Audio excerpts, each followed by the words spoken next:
Welcome to Balamban, mga igsoon.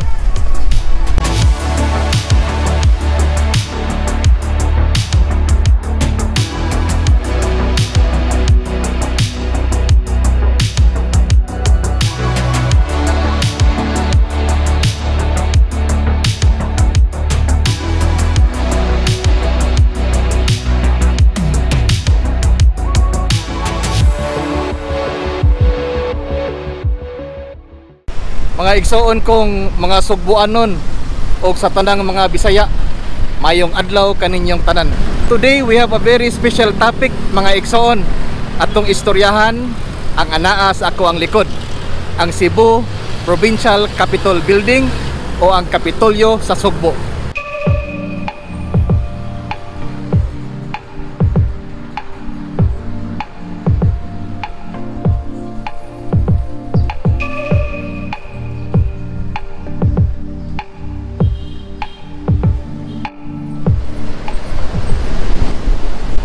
Bawo na ba ang tanan nga ang provincial government sa Cebu ibalhin na sa lungsod sa Balamban?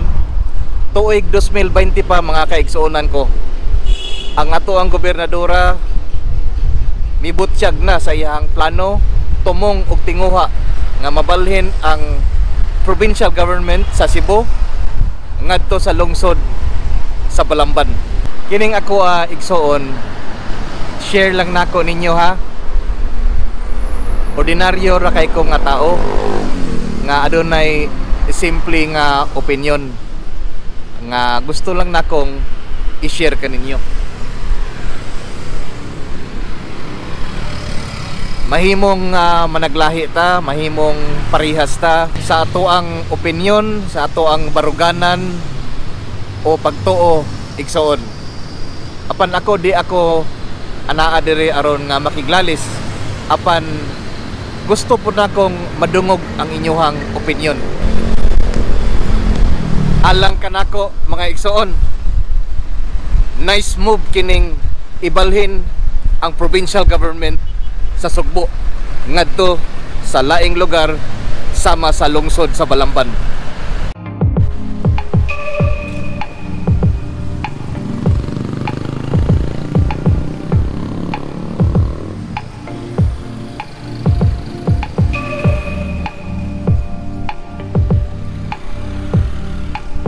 Mga igsoon, gawas nga di jud nato malimod nga kining Iscarrio Street dunay tempo o panahon nga labihan gyud ka grabe ang traffic.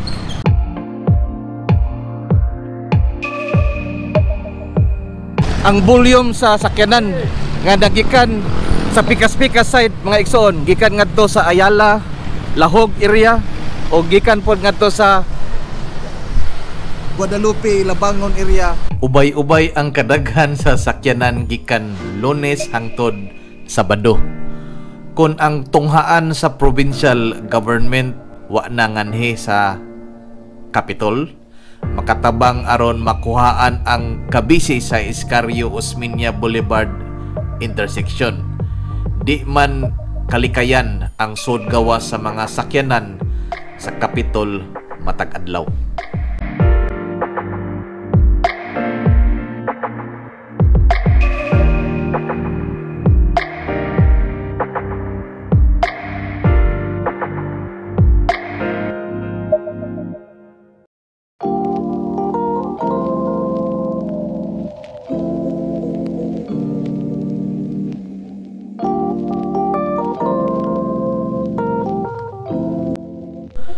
Designed by architect Juan Arellano, who also designed many buildings around the Philippines during pre-World War II era. He was also the architect of the BPI building main branch in what is P. Burgos Street, Cebu City today. He also designed Jones Bridge in the city of Manila.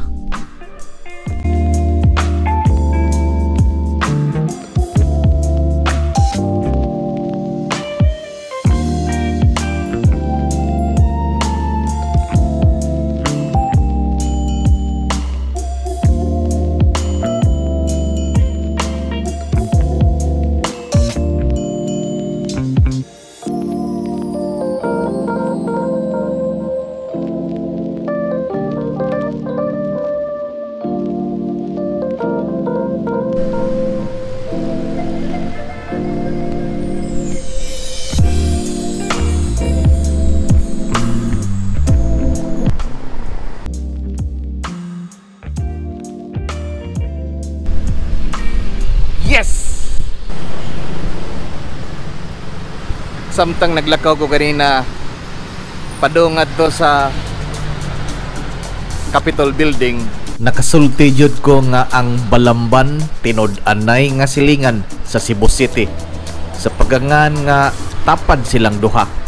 Ang TCH o Trans-Central Highway is shared by these two places kung diin anaa makita ang boundary. Imagine na paguna igsoon kung ang tunghaan sa provincial government sa Sugbo anaa sa Balamban, dako kay nag-ikatabang sa kalambuan didtong dapita. Look at Balamban mga igsoon sa mapa, very strategic ang location. Kuyog sa mga kusgang silingan, Toledo, Pinamungahan, Asturias ug uban pa. Hingan litanan industrial plants dinhing dapita anaa igsoon. Adunay ikabuga sa panarbahuan, sa turismo, sa manpower, sa resources, sa location ug uban pa. Gamayng duso mahisusama na kini sa Metro Cebu. Atong suporta kalambuan sa tanang Sugboanon. Ang dakbayan sa Sugbo mga igsoon, whether anaa nga ri ang provincial government or wa, it will always remain important and interesting to the Filipino people because it is the center of the Visayas. It is the gateway to everything Cebu has to offer. It will continue to attract more investors, more visitors, local and foreign tourists alike, more malls, more hotels, more fun and gimmicks and all. It's about time for Balamban to shine more. With this move, it will accelerate the progress of Balamban ug mga sigbit nga lungsod. It will create more jobs and opportunities in that area. Ang mga sumusunod nga henerasyon will have no need to relocate to Metro Cebu for a promising tomorrow. Padong nakita sa lungsod sa Balamban.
The Trans-Central Highway provides access to many restaurants, mountain resorts and hotels, vast flower gardens, and more. When plying this road, mga igsoon, take extra caution as it has many sharp winding turns, very prone to accidents.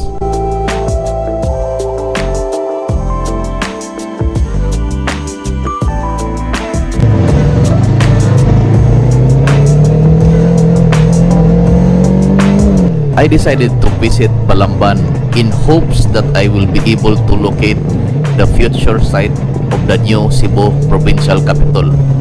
But nobody here knows. Last update from the governor, which I read from the newspaper, she said that they are still negotiating with lot owners as they plan to buy around 50 to 100 hectares intended for the capital.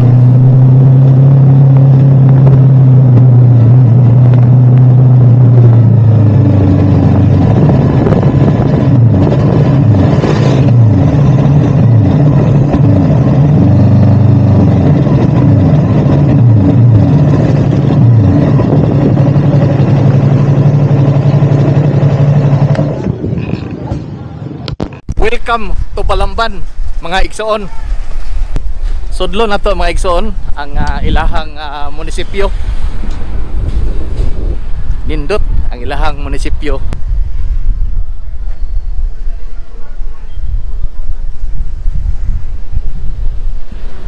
Pagkaninduta mga igsoon. So waya na to tuyok ngani sa ilahang sentro, poblasyon Balamban. Anaangat to ang ilahang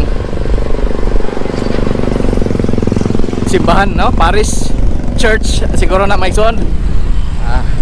Pandi ko sigurado sa kung tanaw mao kana ang ilahang parish church.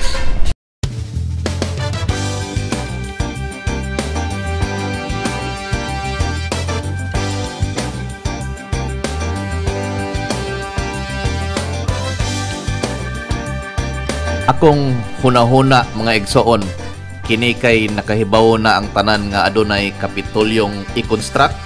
Sugod nagtaas ang balor sa yuta sa Balamban. Gawas ana ay daghang negosyo, trabaho, oportunidad sa matag usa ka Balambanon pohon. Ikaw igsoon, unsay tan-aw nimo?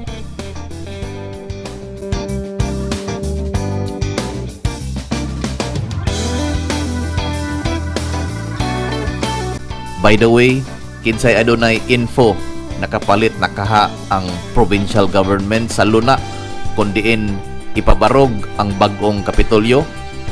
Comment below igsoon.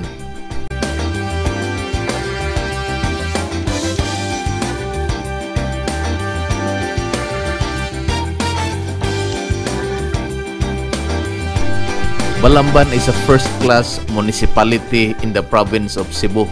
Dulan os kagatos kalibo ang population nganhi. It became a pueblo or a town in 1745 during Spanish colonial period. With this provincial government's seat of power transfer, surely cityhood is a reality soon.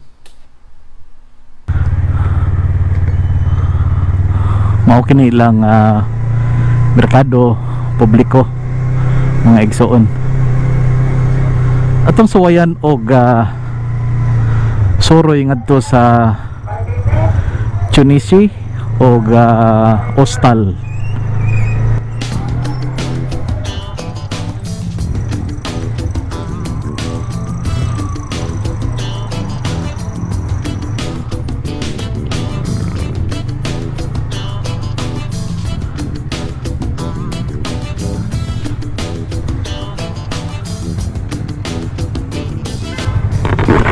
Boss, pili mo tanah. Asa na napitang Ustal, boss? Ustal. Oh. Oh. Diretso lang eh. Diretso lang. Thank you okay. Okay. Gasunod na sila. Sige, thank you.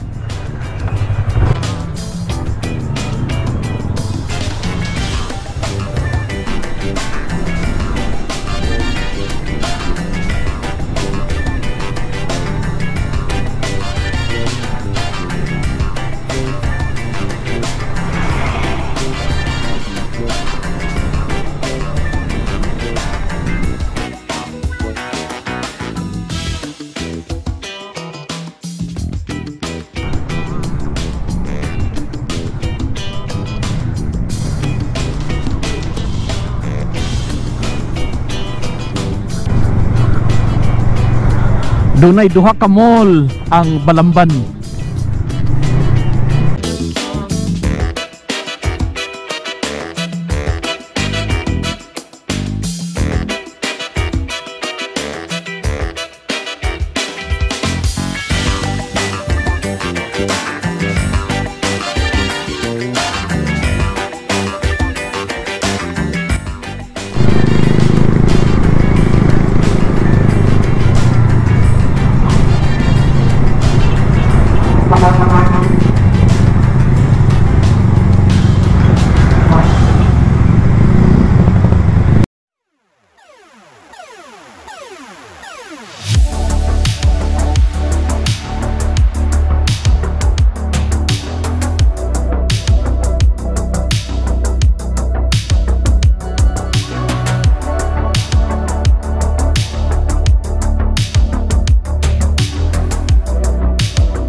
Padung na kita pauli, mga igsoon. Kung ang provincial government, mga igsoon, anaan na sa lungsod sa Balangban, unsa kay maayo no? Pagabuhaton aning Capitol Building sa tumoy sa Jones Avenue.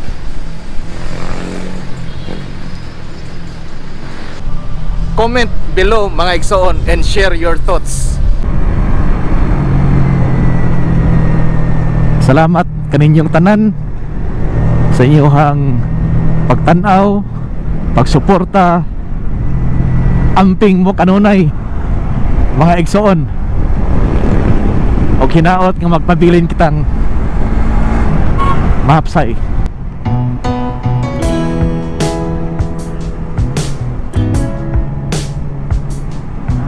That's my 2 cents mga igsoon. Simpleng opinion gikan sa inyohang igsoong gawins. My whole world has changed, baby, since you came around.